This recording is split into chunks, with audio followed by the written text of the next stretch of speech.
പ്രേമ കേരളത്തിൽ വൈദ്യുത പ്രതിസന്ധി, അതായത് ഊർജ്ജ പ്രതിസന്ധി രൂക്ഷമാണ്. അപ്പോൾ അതിന് എന്താണ് സൊല്യൂഷൻ എന്ന രീതിയിൽ നോക്കുമ്പോൾ ഈ ആണവ നിലയങ്ങൾ, കേരളത്തിൽ ആണവ നിലയം വന്നാലും ഒരു പരിധിവരെ നമുക്ക് ഈ പ്രതിസന്ധി മറികടക്കാൻ കഴിയും എന്ന രീതിയിൽ കണ്ടുപിടുത്തങ്ങൾ വന്നു. അപ്പോൾ ഈ ആണവ നിലയം വരുന്നതിന് എതിർത്തുകൊണ്ട് ഇപ്പോൾ അതിൻ്റെ മറ്റു വശങ്ങളെക്കുറിച്ചൊക്കെ ചില പൂർവ്വ ചരിത്രമൊക്കെ വെച്ചുകൊണ്ടൊക്കെ പറയുന്നുണ്ട്. അപ്പോൾ ഇതിനൊരു മറിച്ചൊരു വശമുണ്ട്, ഒരു പോസിറ്റീവ് വശമുണ്ട് ആണവ നിലയങ്ങൾ വരുന്നതിനുള്ള. ഒന്ന് പറയാമോ? ഒന്ന് ആദ്യമായിട്ട് ഈ ആണവ നിലയം, ചെറിയ ആണവ നിലയങ്ങൾ ആണോ ഇവിടെ വരാൻ പോകുന്നത്, അതോ വലുതാണോ? അതിൻ്റെ പോസിറ്റീവ് വശം ഉണ്ടെങ്കിൽ ആ പോസിറ്റീവ് വശത്തെക്കുറിച്ച് ഒന്ന് പറയാം. ഇപ്പോൾ നമ്മുടെ ചീമേനിയിൽ സ്ഥാപിക്കാനാണ് ലക്ഷ്യമിടുന്നത്. BSR ആണവ നിലയം, ഭാരത് സ്മോൾ റിയാക്ടർ എന്നുള്ളതാണ് അതിൻ്റെ മുഴുവൻ പേര്. ഇത് നിലവിൽ നമ്മുടെ രാജ്യത്ത് എവിടെയും ഇല്ല, പക്ഷേ ഇത് ഡെവലപ്പ് ചെയ്തുകൊണ്ടിരിക്കുകയാണ്. അത് വലിയ താമസമില്ലാണ്ട് വരും. ഇപ്പോൾ പൊതുമേഖലയിലായാലും ശരി, സ്വകാര്യ മേഖലയിലും ശരി, രാജ്യത്ത് ഊർജ്ജ പ്രതിസന്ധി പരിഹരിക്കാനായിട്ട് വ്യാപകമായി ഇത് പ്രയോഗിക്കപ്പെടും. അപ്പോൾ അതിൽ നിന്ന് കേരളത്തിന് മാത്രം ഒഴിഞ്ഞു നിൽക്കാനാവില്ല. കാരണം നമുക്ക് നമ്മുടെ ആവശ്യത്തിൻ്റെ 1/3 പോലും ഇവിടെ ഉൽപ്പാദിപ്പിക്കപ്പെടുന്നില്ല. അപ്പോൾ എത്ര കാലം നമ്മളിങ്ങനെ കേന്ദ്ര ഗ്രിഡിനെയും മറ്റുള്ള വൈദ്യുതി കമ്പനികളെയൊക്കെ ആശ്രയിച്ച് നിൽക്കും? സ്വന്തം നിലയിൽ എന്തെങ്കിലും വേണമല്ലോ. ഇപ്പോൾ നമുക്ക് ജലവൈദ്യുത പദ്ധതികളെ ഒരു പരിധിക്കപ്പുറം ഇനി ആശ്രയിക്കാൻ പറ്റില്ല. പരമാവധി നമ്മൾ ആശ്രയിക്കുന്നുണ്ട്. അല്ലെങ്കിൽ സോളാർ പാടങ്ങൾ പോലെയുള്ളത് സ്ഥാപിക്കണം. അതിനും സാമ്പത്തിക ചെലവും പ്രായോഗിക ബുദ്ധിമുട്ടും ഒക്കെ ഏറെയാണ്.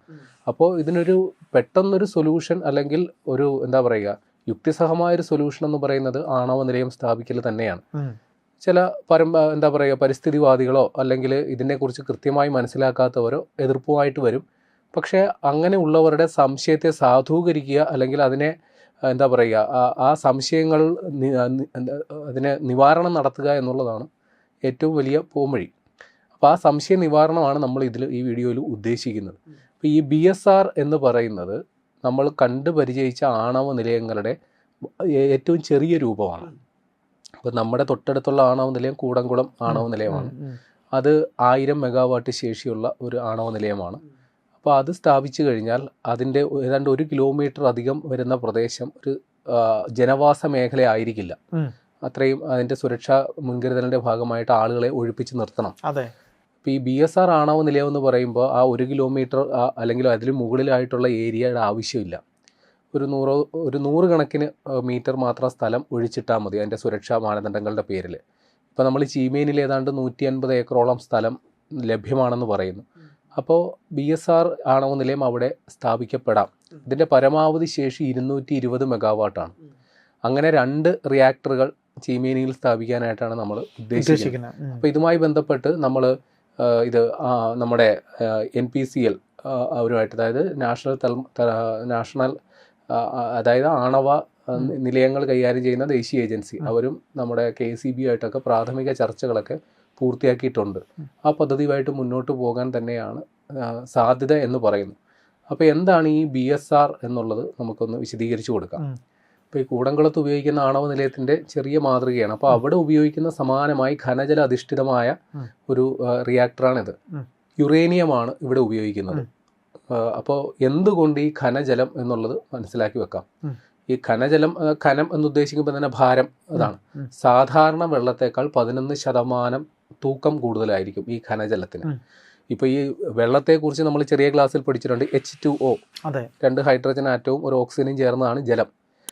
എന്നാൽ ഈ പറയുന്ന ഹൈഡ്രജൻ്റെ തന്നെ മറ്റൊരു വകഭേദം, അതിനെ നമ്മൾ വിളിക്കുന്നത് ഡ്യൂട്ടീരിയം എന്നാണ്.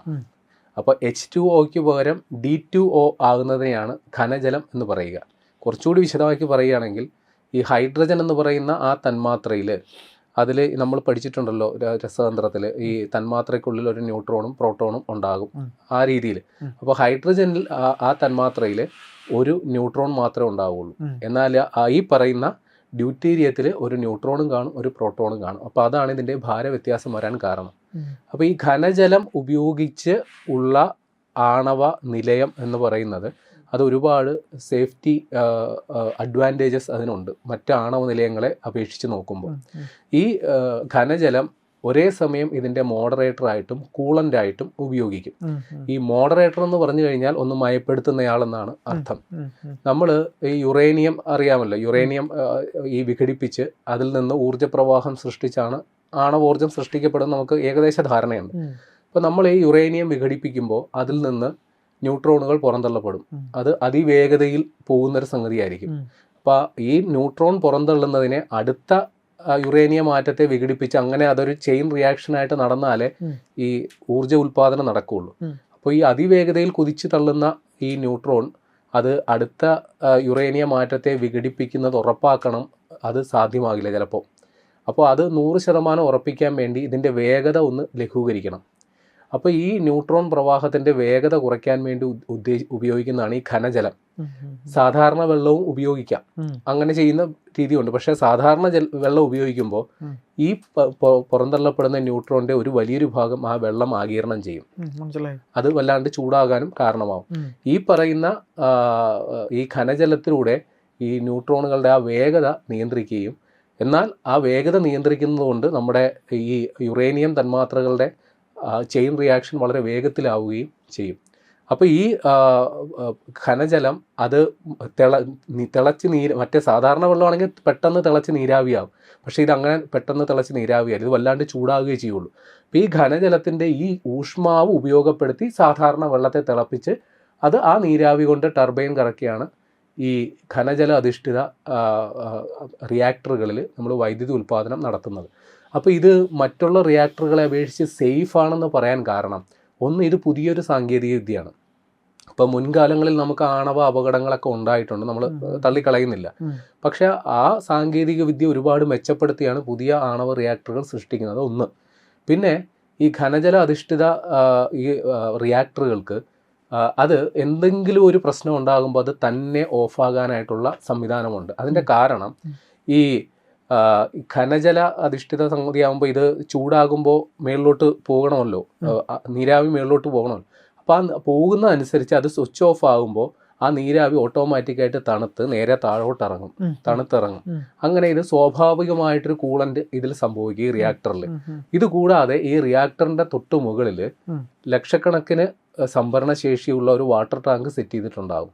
അപ്പോൾ ഇതിന്റെ പ്രവർത്തനം നിൽക്കുമ്പോൾ നമ്മുടെ ഗുരുത്വാകർഷണ സിദ്ധാന്തം അനുസരിച്ച് മുകളിലുള്ള താഴോട്ട് വരണമല്ലോ. അപ്പോൾ ഒരു അടിയന്തര സാഹചര്യത്തിൽ വെള്ളം താഴോട്ടിറങ്ങി ഈ റിയാക്ടറിനെ തണുപ്പിക്കും. അപ്പോൾ അങ്ങനെ വെച്ച് നോക്കുമ്പോൾ ഇതിൻ്റെ സുരക്ഷാ സാധ്യത വളരെ കൂടുതലാണ്. അതുകൊണ്ട് അപകടങ്ങളെ പേടിക്കേണ്ടതില്ല, ആണവ വികിരണത്തെയും പേടിക്കേണ്ടതില്ല. പിന്നെ ഏറ്റവും വലിയ ഗുണവശം എന്ന് പറയുന്നത് ഇതിൽ യുറേനിയം നേരിട്ട് ഉപയോഗിക്കാം. ഇപ്പം നമ്മൾ ഇപ്പോൾ ആണവ ഉപയോഗത്തെക്കുറിച്ച് സമ്പുഷ്ടീകരിക്കുക എന്നിങ്ങനെ പറയാറുണ്ടല്ലോ. സമ്പുഷ്ടീകരിക്കുന്ന പ്യൂരിഫൈ ചെയ്യുക എന്നാണ് അർത്ഥം. ഇപ്പം നമുക്ക് പ്രകൃതിദത്തമായ യുറേനിയത്തെ പ്യൂരിഫൈ ചെയ്ത് അതാണ് നമ്മൾ സാധാരണ ആണവ റിയാക്ടറുകൾ ഉപയോഗിക്കുക. അപ്പോൾ അതിനൊരുപാട് സമയവും അധ്വാനവും വേണ്ടി വരും. എന്നാൽ ഈ ഖനജല അധിഷ്ഠിത സംഗതിയിൽ യുറേനിയത്തെ പ്രകൃതിയിൽ നിന്ന് എങ്ങനെയാണോ കിട്ടുന്നത് ആ റോ രൂപത്തിൽ തന്നെ ഉപയോഗിക്കാൻ സാധിക്കും. അപ്പോൾ ഇന്ത്യയെ സംബന്ധിച്ച് ഏറ്റവും വലിയ പ്രത്യേകത, നമുക്ക് നമ്മുടെ ലഭ്യമായ യുറേനിയം എന്ന് പറയുന്നത് നല്ല ഗുണനിലവാരമുള്ളതല്ല. നമുക്ക് അതിനുവേണ്ടി വിദേശ രാജ്യങ്ങളെ ആശ്രയിക്കേണ്ടി വരും. അപ്പം നമ്മുടെ സ്വന്തം യുറേനിയം പോലും ഈ ഒരർത്ഥത്തിൽ ഇവിടെ ഉപകാരപ്രദമാണ്. അപ്പോൾ അങ്ങനെ വെച്ച് നോക്കുമ്പോൾ ഇപ്പോൾ വൻകിട ആണവ റിയാക്ടറുകളൊക്കെ സ്ഥാപിക്കുന്നതിന് ഒരുപാട് സമയവും അധ്വാനവും സാമ്പത്തിക മുതൽമുടക്കും വേണ്ട സ്ഥാനത്ത് ഈ ചെറുകിട റിയാക്ടറുകൾ വളരെ എളുപ്പത്തിൽ സ്ഥാപിക്കാം. പരമാവധി ഒരു 5-6 വർഷം കൊണ്ട് നമുക്കൊരു പ്ലാന്റ് സ്ഥാപിച്ച് പ്രവർത്തനം ആരംഭിക്കാൻ സാധിക്കും. പക്ഷെ ഒരു വൻകിട ആണവ പദ്ധതിയാണെങ്കിൽ മിനിമം 10-15 വർഷമൊക്കെ വേണ്ടി വരും. അപ്പോൾ അതുവരെയൊക്കെ കാത്തിരിക്കുക വളരെ പ്രായോഗിക തലത്തിൽ ബുദ്ധിമുട്ടാണ്. അപ്പോൾ നിലവിൽ നമ്മുടെ ഈ NPCL-ഉം അതേപോലെ ഭാഭ ആറ്റോമിക് റിസർച്ച് സെൻറ്ററും എല്ലാം കൂടി സംയുക്തമായിട്ട് ഇത് അതിൻ്റെ ഡെവലപ്മെൻറ്റ് സ്റ്റേജിലേ ആയിട്ടുള്ളൂ. ഇപ്പം നിലവിൽ നമ്മൾ പലയിടങ്ങളിലും ഇത് കേന്ദ്ര സർക്കാരിൻ്റെ ഗ്രിഡുമായിട്ട് ബന്ധപ്പെട്ട് പൊതുമേഖലയിൽ തന്നെ പലയിടങ്ങളിൽ ഇത് സ്ഥാപിക്കാനായിട്ട് പദ്ധതി ഇടുന്നുണ്ട്. കൂടാതെ ഈ സംരംഭത്തോട് ഏറ്റവും താല്പര്യം പ്രകടിപ്പിച്ചു വന്നേക്കുന്നത് സ്വകാര്യ കമ്പനികളാണ്. ഇപ്പോൾ ഊർജ്ജ മേഖലയിൽ ഇപ്പോൾ അദാനി ആയിക്കോട്ടെ, റിലയൻസ് ആയിക്കോട്ടെ, ടാറ്റ ആയിക്കോട്ടെ, അവരുടെ ഊർജ്ജ നിലയങ്ങൾ പ്രവർത്തിക്കുന്നുണ്ട്. അപ്പോൾ അവർ ഇത്തരം റിയാക്ടറുകൾ ഏറ്റെടുത്ത് നടപ്പിലാക്കാനായിട്ട് ഉള്ള പദ്ധതിയുണ്ട്. അപ്പോൾ കേരളത്തെ സംബന്ധിച്ച് നമുക്കറിയാമല്ലോ, നമുക്കിപ്പോൾ ഏറിയ പങ്ക് നമ്മുടെ വൈദ്യുതിയുടെ ഏതാണ്ട് 80%-ലധികവും നമ്മൾ കേന്ദ്ര ഗ്രിഡിനെയോ അല്ലെങ്കിൽ മറ്റ് സ്വകാര്യ കമ്പനികളെയോ അല്ലെങ്കിൽ പവർ പർച്ചേസ് എഗ്രിമെൻറ്റ് മറ്റേതെങ്കിലും സാധ്യതകളോ ഉപയോഗിച്ചാണ് വാങ്ങിക്കൊണ്ടിരിക്കുന്നത്. നമ്മുടെ ആവശ്യങ്ങൾ വർദ്ധിച്ചുകൊണ്ടിരിക്കുന്നു, മഴയുടെ അളവ് കുറഞ്ഞുകൊണ്ടിരിക്കുന്നു. ഇപ്പോൾ നിലവിലുള്ള ഡാമുകളിൽ തന്നെ ഏറ്റവും വലിയ പ്രശ്നം, ഇപ്പം മഴ കുറയുന്നു, എന്നാൽ ചിലയിടങ്ങളിൽ മഴ പെയ്യുന്നുണ്ട്. പക്ഷേ ആ പെയ്യുന്ന മഴ നമ്മുടെ വൃഷ്ടിപ്രദേശത്ത് പെയ്താൽ, ഡാമിൻ്റെ പരിസരത്ത് പെയ്താലേ ഗുണവുമുള്ളൂ. അത് സംഭവിക്കുന്നുമില്ല. അപ്പോൾ കേരളം നമ്മൾ മനസ്സിലാക്കി വെക്കണം, നമ്മൾ കാലാവസ്ഥാ വ്യതിയാനത്തിൻ്റെ ദുരന്തം പേറാൻ തുടങ്ങിയിട്ട് ഒരു 10-15 വർഷമായി. അതെ. അപ്പോൾ ഇനിയുള്ള കാലങ്ങളിലും നമ്മൾ പണ്ട് ശീലിച്ച പഴയ തഴമ്പും തടവി ഇരുന്നിട്ട് കാര്യമില്ല.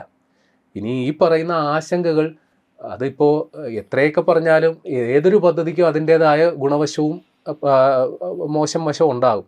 എന്ന് വെച്ച് ജീവിതം മുമ്പോട്ട് പോകാതിരിക്കാൻ പറ്റുമോ? ആണവ നിലയമാണ്, ഇതേ രാജ്യത്തും എമ്പാടും ആണവ നിലയങ്ങൾ സ്ഥാപിക്കുന്നുണ്ട്, അവിടെ ഊർജ്ജ ഉൽപ്പാദനം നടക്കുന്നുണ്ട്, അവിടെ അതിനനുബന്ധമായിട്ടുള്ള വികസന പരിപാടികളും മറ്റു കാര്യങ്ങളൊക്കെ നടക്കുന്നുണ്ട്. ഇപ്പോൾ കേരളം നമ്മൾ മാത്രം ഈ പഴയ ശീലങ്ങളും ശൈലിയും വെച്ചുകൊണ്ടിരുന്ന് കഴിഞ്ഞിട്ട് കാര്യമില്ല. ഇപ്പം ഇന്നല്ലെങ്കിൽ നാളെ ഇതിൻ്റെ സാധ്യത നമ്മൾ പ്രയോജനപ്പെടുത്തിയേ മതിയാകും. ആ ഒരു അടിയന്തര ഘട്ടത്തിൽ വരും.